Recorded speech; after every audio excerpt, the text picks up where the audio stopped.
சர்வ பூமியின் ராஜாவாகிய இஸ்ரவேலின் தேவனாகிய கர்த்தர் சிங்காசனத்தில் வீற்றிருந்து பூமி அனைத்தையும் ஆளுகை செய்கிறவர். அவரே ராஜாக்களை தள்ளி ராஜாக்களை ஏற்படுத்துகிறவர். உலக வரலாற்றின் ஒவ்வொரு காலகட்டத்திலும் எழுச்சி பெற்ற சாம்ராஜ்யங்கள் பல நாடுகளின் ராஜாக்களை தோற்கடித்து அந்த நாடுகளின் மீது மேலாதிக்கம் செலுத்தின. பல சாம்ராஜ்யங்களின் பேரரசர்கள் தேவனை அறியாதவர்களாக சாத்தானின் கட்டுப்பாட்டில் இருந்து கொடுங்கோலாட்சி புரிந்தனர். இதனால் ஆபிரகாமின் சந்ததியாகிய இஸ்ரவேலரை தமக்கு சொந்தமான ஜனமாக தெரிந்து கொண்டு தமக்கு பிரியமான இஸ்ரவேல் தேசத்தை அவர்களுக்கு சுதந்திரமாக தேவன் கொடுத்தார். உலகிலேயே காணி உரிமை, அதாவது டீட், அதுவும் பரலோக தேவனால் கொடுக்கப்பட்ட டீட் உள்ள ஒரே நாடு இஸ்ரவேல் நாடுதான். அதனால் தான் அந்தகார சக்திகள் அந்த நாட்டுக்கு எதிராக கடுமையாக போராடுகின்றன. இஸ்ரவேலர் தவறு செய்யும் போது அவர்களை தண்டிப்பதற்காகவும் அவர்களை மீண்டும் ஸ்தாபிப்பதற்காகவும் உலகில் அதிமேலான அதிகாரம் கொண்டிருந்த சாம்ராஜ்யங்களின் பேரரசர்களையும் வல்லரசு நாடுகளின் தலைவர்களையும் தேவன் பயன்படுத்தியுள்ளார். இஸ்ரவேலர் பாவம் செய்ததால் கிறிஸ்துவுக்கு முன் 586 பாபிலோன் ராஜாவாகிய நேபுகாத்நேச்சார் எருசலேம் நகரையும் எருசலேம் தேவாலயத்தையும் தீக்கொளுத்தி அழித்ததுடன் இஸ்ரவேலரை சிறைப்பிடித்து சென்றான். அதன் பின் பாபிலோன் சாம்ராஜ்யத்தை தோற்கடித்து எழுச்சி பெற்ற பெர்ஷிய சாம்ராஜ்யத்தின் பேரரசனான கோரேஸ் அல்லது சைரஸ் த கிரேட் மூலம் மீண்டும் எருசலேம் நகரத்தையும் எருசலேம் தேவாலயத்தையும் கட்ட செய்தார். உலகின் கடைசி சாம்ராஜ்யமான பிரிட்டிஷ் எம்பையர் மூலம் 2000 வருடங்களுக்கு பின் மீண்டும் இஸ்ரவேல் நாடு உருவாக்கப்படுவதற்கான பெல்ஃபர் டிக்ளரேஷனை ஏற்படுத்தியதுடன் உலகின் மிக பலம் வாய்ந்த வல்லரசு நாடான அமெரிக்காவின் அதிபர் ட்ரூமன் என்பவர் இஸ்ரவேல் என்னும் நாட்டை அங்கீகரிக்க பயன்படுத்தினார். பல நாடுகள் எதிர்த்த போதிலும் சர்வ வல்ல தேவனே தாம் நினைத்ததை நிறைவேற்றும் மேலான அதிகாரம் உடையவரை கொண்டு தாம் நினைத்த நேரத்தில் செய்து முடித்தார். இவர்களில் பெர்ஷியாவின் ராஜாவாகிய கோரேசை கர்த்தர் தெரிந்து கொண்டு அபிஷேகித்து நிறைவேற்றி முடித்தவைகள் இஸ்ரவேலின் வரலாற்றில் மிக உயரிய விடயமாகும்.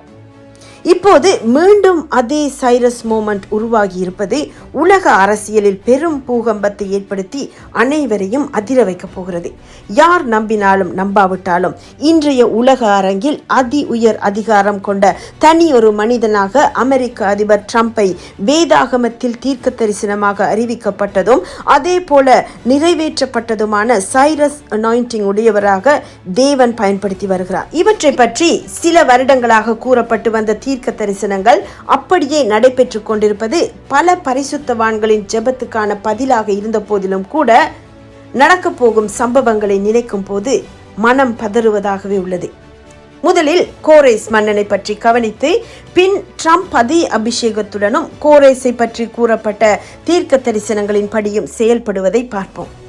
கிறிஸ்துவுக்கு முன் 539 பபிலோனிய சாம்ராஜ்யத்தை தோற்கடித்து பெரும் நிலப்பரப்பை கைப்பற்றி பெர்ஷிய சாம்ராஜ்யத்தை வலுப்படுத்தி ஆளுகை செய்தவன் கோரேஸ் மன்னன்.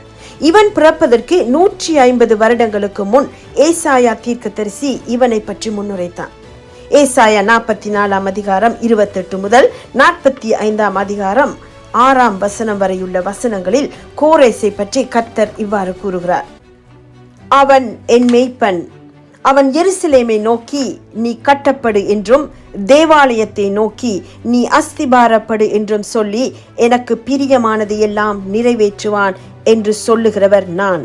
கர்த்தராகிய நான் அபிஷேகம் பண்ணின கோரேசுக்கு முன்பாக ஜாதிகளை கீழ்ப்படுத்தி ராஜாக்களின் இடைக்கட்டுகளை அவிழ்க்கும் படிக்கும் அவனுக்கு முன்பாக வாசல்கள் பூட்டப்படாதிருக்க கதவுகளை திறந்து வைக்கும் படிக்கும் அவனை பார்த்து அவன் வலது கையை பிடித்து கொண்டு அவனுக்கு சொல்லுகிறதாவது, நான் உனக்கு முன்னே போய் கோணலானவைகளை செவ்வையாக்குவேன்.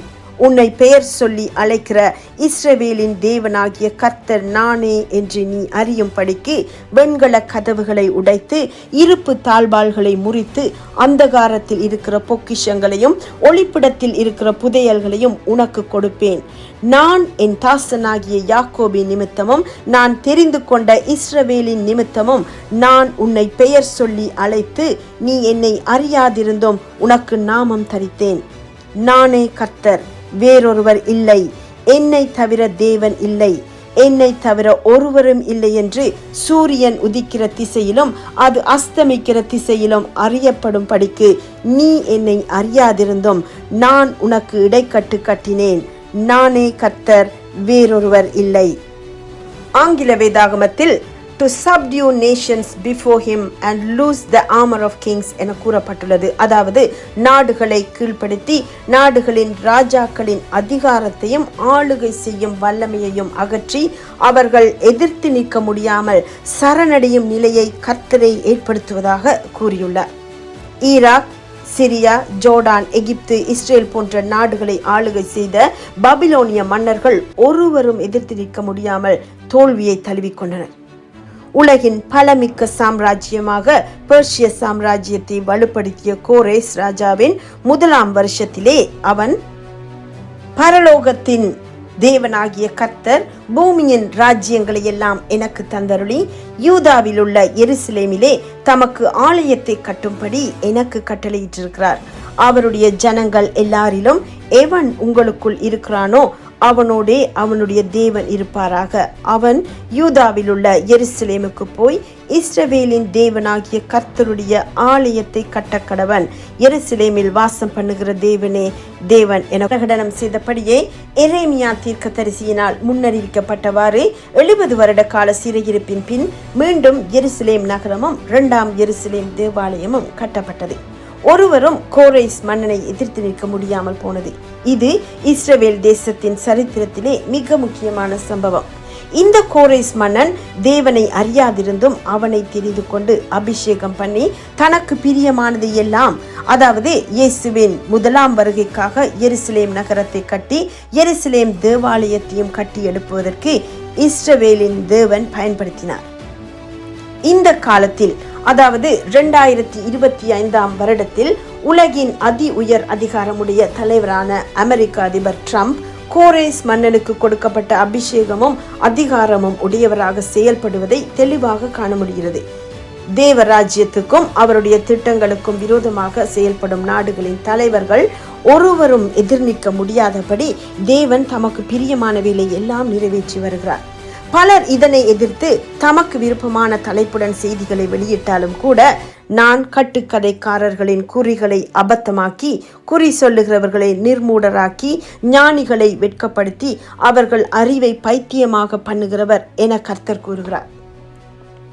ஏசாயா 45:13 நான் நீதியின்படி அவனை எழுப்பினேன், அவன் வழிகளை எல்லாம் செவ்வைப்படுத்துவேன், அவன் என் நகரத்தை கட்டி சிறைப்பட்டு போன என்னுடையவர்களை கிரயமில்லாமலும் பரிதானம் இல்லாமலும் விடுதலையாக்குவான் என கர்த்தர் கூறியுள்ளபடியே இதுவரை ஹாஸ்டேஜஸ் ரிலீஸ் பண்ணுவதற்கான கிரயமாக ஏராளமான பலஸ்தீனிய குற்றவாளிகள் விடுதலையாக்கப்பட்ட போதிலும் ஒரு சில நாட்களில், அதாவது வருகிற சனிக்கிழமை 12 மணிக்குள் கிரயமில்லாமல் இவர்கள் அனைவரும் விடுதலையாக்கப்பட வேண்டும் என ட்ரம்ப் அறிவித்துள்ளார். மட்டுமல்ல, ஒருவரும் கற்பனை செய்தும் பார்த்திராத வகையில் காசாவை தானே எடுத்துக்கொள்ளப் போவதாகவும் கூட அறிவித்துள்ளார். பலஸ்தீனர்களும் ஹமாஸ் ஆதரவாளர்களும் இதனை ஏற்றுக்கொள்ளாத பட்சத்தில் எசேக்கியல் 38 கூறப்பட்டுள்ள கோகு மாகோகு யுத்தம் மத்திய கிழக்கை மட்டுமல்ல உலகையே நிலைகுலைய வைக்கும் சூழ்நிலை எந்த நிமிடத்திலும் ஏற்பட வாய்ப்புள்ளது. மேலும் ட்ரம்ப் தனது 1வது ஆட்சி காலத்தில் இஸ்ரவேல் தேசத்தின் தலைநகரமாக எருசலேம் நகரத்தை அங்கீகரித்து